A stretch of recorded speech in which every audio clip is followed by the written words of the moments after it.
Baik, perkenalkan saya Kadek Fajar Permartaya Sudana dengan NRP 525231185. Dan sekarang saya akan menjelaskan mengenai aplikasi yang kami buat, yaitu sebuah aplikasi manajemen tracking workout yang kami namakan Gym Journal.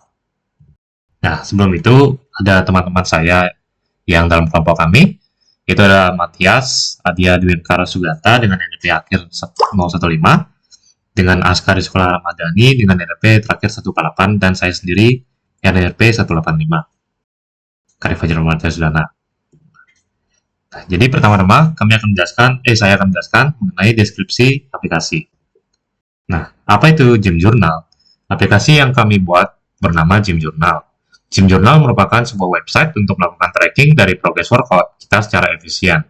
Aplikasi Gym Journal juga menyediakan leaderboard untuk menambahkan motivasi dari pengguna untuk melakukan hal positif agar bisa meninggikan skornya. Nah, jadi untuk ruang lingkup aplikasi kami, ada beberapa page yang kami buat. Yang pertama itu adalah landing page untuk memberikan overview dari aplikasi. Out page melakukan sign in dengan OAuth Google. Verify page memberikan data username, date of birth, dan foto profile jika user melakukan sign in pertama kali, karena kami juga membutuhkan data tambahan selain dengan sign in menggunakan Google. Setelah itu adalah homepage.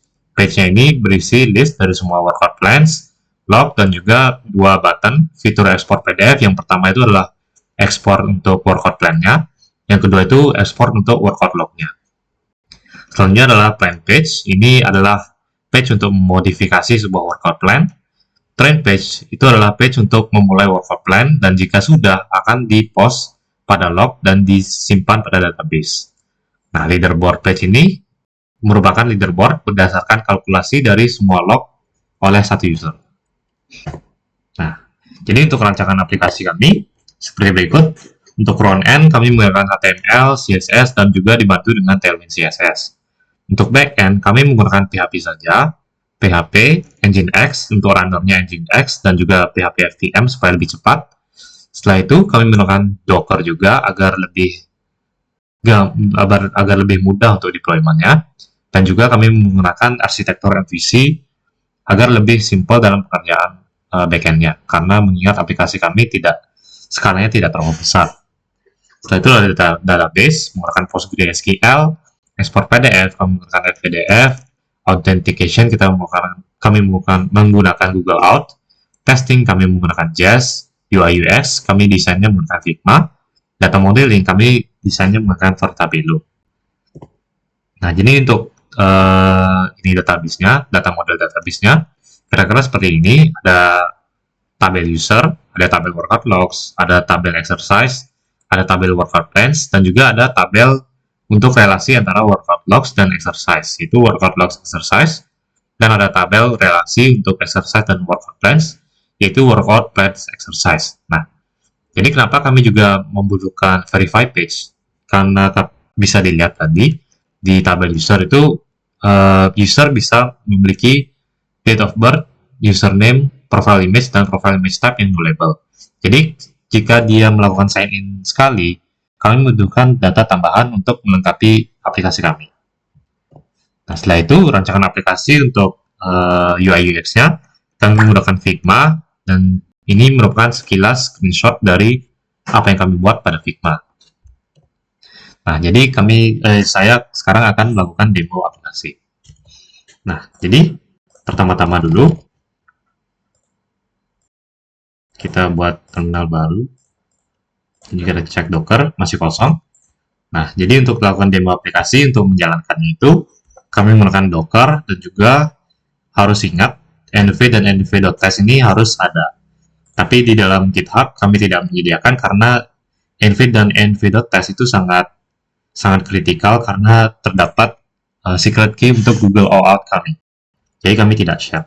Nah, setelah itu untuk menjalankannya, kami juga menggunakan deploy.sh saja. Jika kita menggunakan deploy.sh, itu scriptnya pertama akan compile Tailwind CSS-nya, setelah itu akan membuild Docker-nya, dan setelah dia sukses build Docker-nya, dia akan dijalankan. Dia ada 3, jadi kami menggunakan 3 kontainer. Yang pertama itu untuk aplikasi sendiri, Kontainer kedua itu untuk database-nya, dan kontainer ketiga itu adalah untuk migration dan seeder-nya. Karena kami juga menggunakan migration untuk membuat tabelnya. Nah, setelah database-nya sudah selesai inisialisasi, Migrate Seeder nanti akan melakukan migration dan seeding untuk exercise-nya. Nah, untuk framework ini kami tidak menggunakan framework, jadi kami semua itu manual untuk menggunakan migration seeder-nya tanpa framework.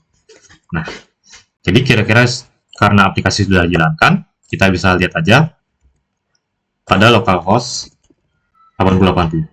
Untuk sekarang kami belum melakukan deploy pada cloud, tapi mungkin nanti saja kami melakukan deploy-nya. Nah, jadi untuk aplikasinya seperti ini. Pertama-tama itu ada landing page-nya.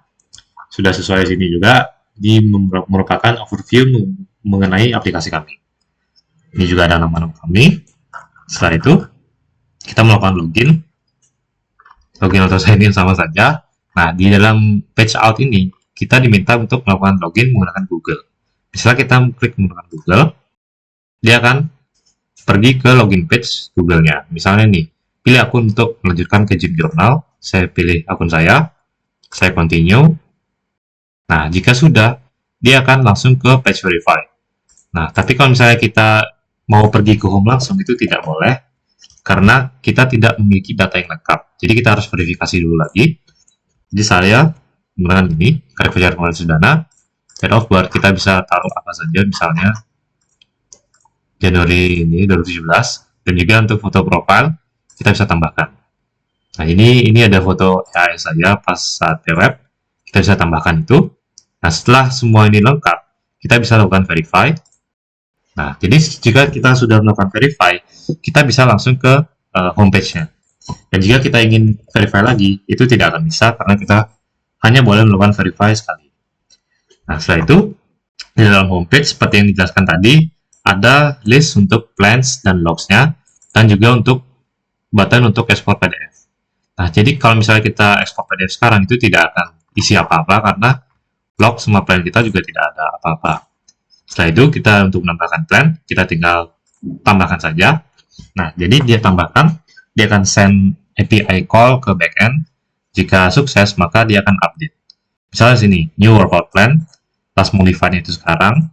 Nah, jadi kalau misalnya kita ingin mengedit workout plan ini, kita tinggal pencet tombol editnya. Nah, di dalam workout plan ini, kita bisa mengedit namanya, misalnya sini, backend bicep misalnya. Misalnya kita membuat sebuah workout plan, yaitu sebuah plan backend bicep. Kita bisa tambahkan exercise-nya berdasarkan apa yang sudah kami seeding di database. Jadi untuk data-datanya itu ada 10 lebih exercise yang bisa dipilih. Jadi pertama-tama karena kita memilih back dan bicep, kita pilih pull up dulu. Setelah kita pilih pull up, kita harus tambahkan add circuit workout section. Nah, jika sudah add, pull up tidak bisa dipilih lagi karena di dalam sebuah plan exercise itu juga unik. Nah, jadi di sini pull up, kita bisa delete juga, misalnya contoh ini, delete, kita bisa tambahkan lagi. Nah, kalau misalnya sudah membuat ini, kita bisa tambahkan setnya, kita tambahkan set, ini set pertama, kilogramnya menggunakan kilogram apa, dan juga repsnya menggunakan apa. Jadi misalnya kita tambahkan lagi, terus sesuai dengan semuanya kita. Jadi juga kita bisa melakukan delete, misalnya gini. Nah, misalnya kita tambahkan kilogram, gini. 60 kg dengan repetisi 4. Kita teruskan selama 3 set.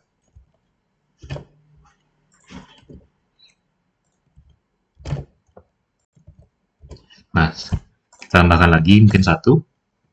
Yang sekarang itu 50 atau 60 aja deh. Dan 2 set. Nah, kita tambahkan lagi exercise lain, misalnya adalah mana ya? Bench press, cable row. Kita tambahkan cable row. Kita tambahkan ini misalnya apa ya? 30 kg. Ini 12. Nah, sebentar. 30 ini 12. 30. Ini 12 juga. Setelah itu kita tambahkan lagi sekali mungkin. bicep curl, dan hammer curl. Nah, kita add saja. Misalnya ini adalah 10, 10, 10.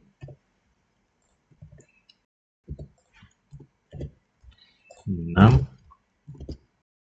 ini 10, 10, 10, 6. Nah, jadi karena kita sudah selesai dengan membuat sebuah workout plan, kita bisa melakukan save. Jika kita sudah selesai, memencet tombol done. Nah, kalau misalnya data successfully update, dia akan redirect langsung ke homepage lagi. Nah, jadi sini sudah terganti. Tadi kan namanya new workout plan, tapi sekarang backend bicep. Kalau kita misalnya edit lagi, dia akan keluar sama apa dengan yang kita edit sebelumnya. Bisa kita tambahkan lagi juga. Nih, untuk push. Misalnya kita tambahkan push up. Untuk satu set aja deh. 50, 70. Kita tambahkan military press. Kita tambahkan set. Misalnya 20. 8.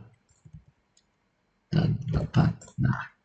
Nah, jadi contohnya mungkin kalau misalnya mau delete, tinggal delete saja.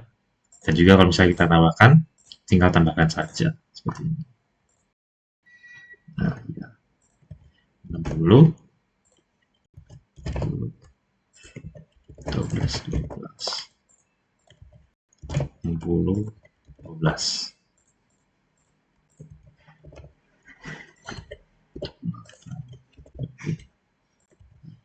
Nah, kita lakukan save saja. Sudah sukses update. Nah, jadi seperti ini untuk ini plannya. Ini untuk plannya. Jadi kalau kita misalnya sudah membuat plan, jika kita ingin men-start plannya, kita bisa langsung start. Dia akan pergi ke page train. Di mana page train itu kita berisi nama workout kita dan juga sebuah title. Nah, jadi cable row, ini ada cable row. Ini yang sudah kita buat tadi. Cable row 30 kg, 12 reps, dan juga ada checklistnya. Nah, jika kita ingin menyelesaikan sebuah plan, jika kita ingin menyelesaikan itu tidak bisa kalau misalnya semua workout exercise-nya ini itu belum selesai semua. Jadi kita bisa melakukan centang-centang di sini. Misalnya kalau misalnya kita sudah selesai cable row sekali, kita centang. Ini sini juga centang. Habis itu ini juga centang. Ini centang. Nah, kalau misalnya kurang satu juga, itu nggak bakal bisa. Workout is not finished yet. Kalau misalnya kita sudah centang semua, kita ingin selesai trainnya dengan waktu kurang lebih 1 menit 6 detik. Nah, misalnya ini, nah sudah, dia akan save di sini. Setelah itu, dia akan berisi complete add, cable row, pull up, hammer curl, dan lainnya juga. Nah, setelah itu kita bisa lihat leaderboard-nya. Karena saya sudah melakukan workout-nya, kita bisa melihat leaderboard wajah saya. Jadi leaderboard itu bisa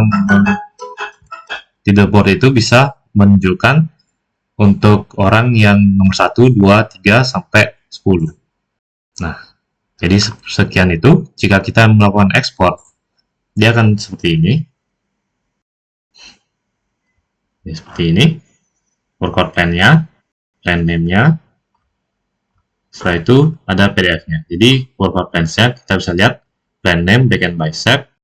Mungkin ada bug dikit tapi nggak apa. Kita created add, di situ last modified add gitu. Nah, setelah itu nomor, exercise, image, weight, dan reps-nya yang sudah kita selesaikan tadi. Atau ini plan-nya yang sudah kita buat pada plans yang kita buat. Misalnya sini, cable row. Ini kan backend bicep. Kita buat tadi cable row, pull up, hammer curl, dan bicep curl. Yang dimana weight-nya itu sudah sesuai juga seperti yang pengen kita buat. Misalnya push juga sudah sesuai PDF-nya. Kalau misalnya kita ingin mengekspor log-nya, kita bisa langsung saja klik export logs. Export log ini berisi namanya, berisi nama, berisi foto profilnya, berisi completed workouts, total sets-nya, total weights-nya, dan total reps-nya juga. Nah, jadi ini ada nama plan-nya, seperti ini, cable row, pull up, hammer curl, bicep curl, dan seterusnya. Nah, jadi kita lihat saja lagi, the board, aman, home, aman. Mungkin workout time-nya agak ngebug dikit, tapi nggak apa, mungkin bisa di fix nanti saja. Nah, jadi kira-kira sekian untuk demo aplikasinya. Kita mungkin lanjut saja sekilas mengenai source code-nya. Jadi untuk source code-nya itu, caranya user itu mendapatkan datanya. Nanti user itu akan melakukan hit ke indeks PHP. Jadi semua URI akan masuk ke indeks PHP, yang dimana di indeks PHP itu akan dilakukan routing secara manual. Jadi di sini routing, kita load, router load, kita buat routingnya. Nah, jadi kita parse dulu beberapa data. Setelah kita parse beberapa data, kita akan langsung melakukan routing di sini. Nah, jadi kan indeks PHP tadi load. Nah, sekarang kita use yang untuk landing controller-nya. Jadi landing controller ini akan berisi untuk yang akan berisi URI yang dimana parent-nya itu merupakan slash saja. Nah, seperti itu. Kita bisa lihat ini use. Kalau misalnya dia use, akan melakukan load pada controllernya itu. Nah, jadi kita akan langsung routing sampai kita menemukan URI yang sesuai. Misalnya slash API slash plan. Dia akan ke landing dulu di sini. Nah, karena slash API, dia akan masuk ke slash API. Nah, karena kita melakukan plan, dia akan masuk ke slash plan API controller. Nah, dari plan API controller ini, nanti dia akan melakukan request sesuai dengan requestnya dia. Nah, jadi mungkin sekian dari presentasi saya. Saya mohon maaf jika ada salah kata dan kesalahan pada websitenya. Kami mohon maaf sekali lagi, dan saya tutup dengan terima kasih.